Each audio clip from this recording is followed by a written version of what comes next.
A segunda música é uma música da Adriana Calvenotto, chamada Esquadros.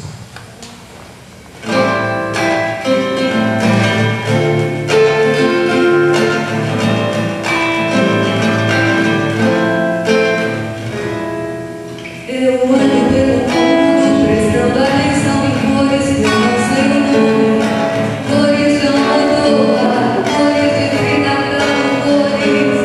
Passei pelo escuro, eu presto muita atenção no meu corpo. E como uma segunda pele, um cano, uma casca, uma cápsula protetora. Eu quero chegar antes pra finalizar o estado de cada coisa que traz seus pés. Eu ando pelo mundo, divertindo gente, chorando no telefone. E vendo doer a fome nos meninos que têm fome. Pela janela do quarto, pela janela do carro, pela tela, pela janela, quem é, vejo tudo enquadrado. Remoto controle, eu ando pelo mundo.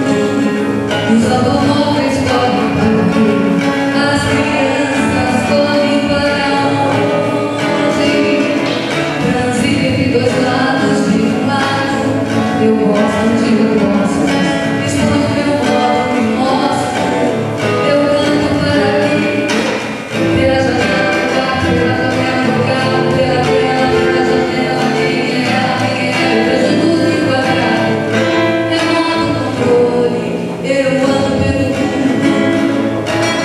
E meus amigos, cadê minha alegria, meu cansaço? Eu agradeço, eu acordei.